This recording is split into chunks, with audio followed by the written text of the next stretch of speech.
Welcome to the channel. This is Coach Charles on the Soccer Benchmark. Now, we are still excited about the win against Manchester City. In fact, this feeling is not going to go away anytime soon because we've had difficult moments with top 6 teams, and most away, we've lost so many games as Manchester United, and I believe we are in the right place. We are doing the right things. The team is playing well. Everyone is in sync with the system. I think what Amorim has done for Manchester United can only be compared to revolutionary changes in systems. And this system is, as much as it's difficult, as much as it appears complicated, as everyone talks about it, this is a system that Manchester United needed because it keeps everyone honest. You cannot sleep, you cannot stop running, you cannot stop being concentrated. You have to be alive to what is going on. And Manchester United was alive the whole 90 minutes. In fact, the coach mentioned that at 80 minutes, you'll discuss everything else. But the performance was there. Apart from the goals that came later, the discussion will still be that Manchester United were able to go toe-to-toe against Manchester City at the Etihad. Don't forget that, at the Etihad.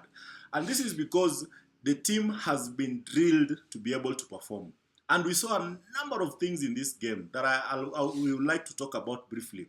But the main thing is that Ruben Amorim can make decisions. Decisions, whether they are easy, they are hard decisions, quick decisions, the coach is able to do this. And this is something that we've been lacking as Manchester United.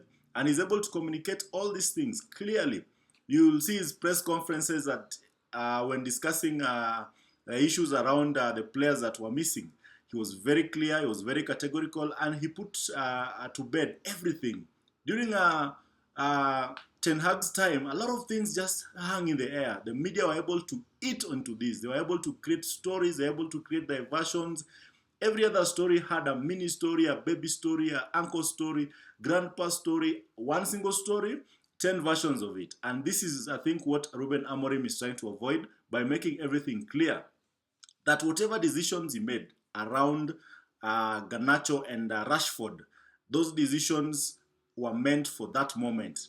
When Monday comes, everyone is ready to train, everyone is ready to move on. So, we have 5 things that we saw in this game, and I've already mentioned.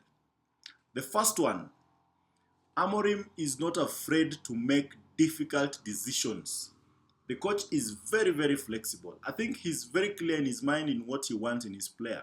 Remember when he said, I care about how you eat, how you dress, how you relate with others, how you play, your intensity, everything, body language.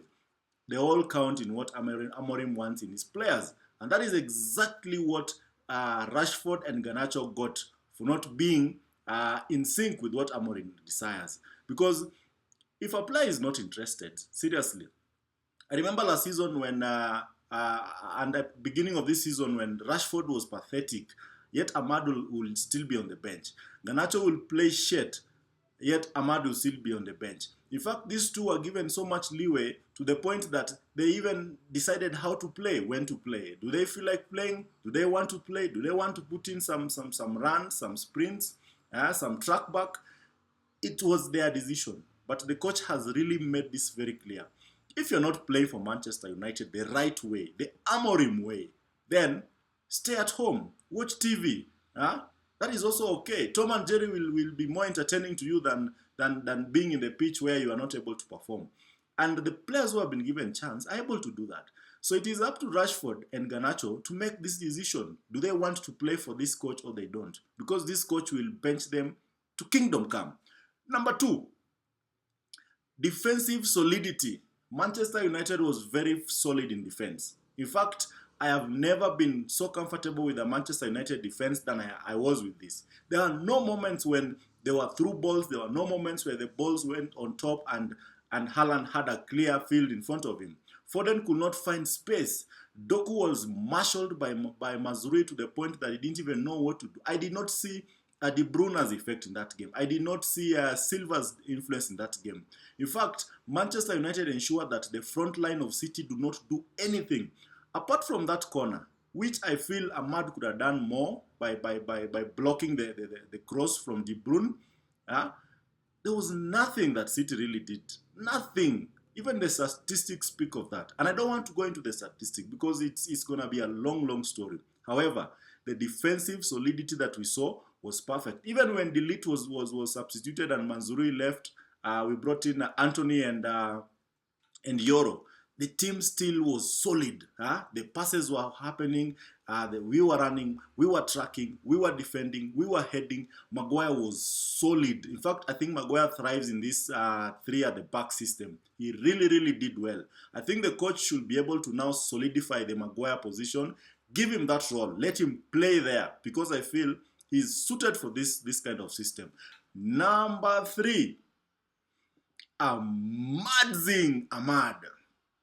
This kid is amazing. My God, this kid is amazing. Now, before Amad even came to the fore in the very last minutes of the game, he had a poor game. Generally, that is what I'll say. He had a poor game. Because he could not block the De Bruyne cross. At a point, he was slightly offside when he was on to the goal. But then the last few minutes of the game, that is when Amad just came up. When everyone is tired, when the City defense are still asleep, he was switched on. He was bloody switched on. That ball from the first goal, he was switched on because if he wasn't, if it was someone like Garnacho or Rashford, they would just have let that ball go. But AMAD-Zing was always alive. He was alive to the situation. And the second one, he took it so amazingly. That little flick over the keeper. And then the left foot finish. Woof, my God.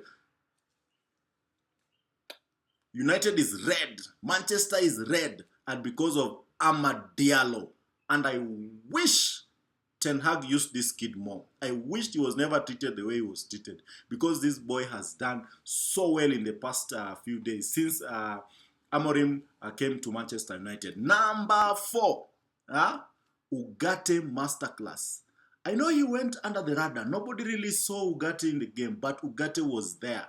He was breaking play, he was joining play, he was passing, he was controlling, he was stabilizing, he was slowing down the game when it was necessary. In fact, this kid, others had written him off, but whoa, to their own detriment. Ugarte is so good. And I think being a player that has played under Ruben Amorim, he is going to thrive in this system. He's going to do so well because I believe that he knows how to defend. He's a bloody number 6. And when Mount was injured and Kobe joined him, now the midfield was so stable. In fact, we had so much possession, 50-50 almost. Because I hear many outlets are saying that it was 51-49, but that is, to me, 50-50. I like round figures. I don't care. I do not want to hear anything today. It was a 50-50 possession. It was equal shots on target, equal shots off target, equal. It was equal everywhere. The only thing that was not equal is that Manchester United is bigger than Man City. On this day, we beat them. That is where the inequality came in, and we won that game sweetly. Lastly, the system works. 3-4-3, 3-4-1-2. 3-4-2-1. The system works and it has variations that can work according to the opponent. And according to this day, this particular game, the system was perfect. Very, very, very perfect. Because when we didn't have the ball, we were 5 at the back. 5 at the back, baby. Doku could do nothing. Silva could do nothing. De Bruyne could do nothing because defenders were ready. Maguire was solid. In fact, a friend was asking me where is Haaland. I told him just ask Maguire to empty his pockets because he's right there. He's in there because that is what Maguire did to Haaland. So the system works and it's working magic. Thank you for watching. This is Coach Charles on the Soccer Benchmark. If you've not subscribed, take a minute, click on the subscribe button, comment, like, share, and let's play football the Amorim way.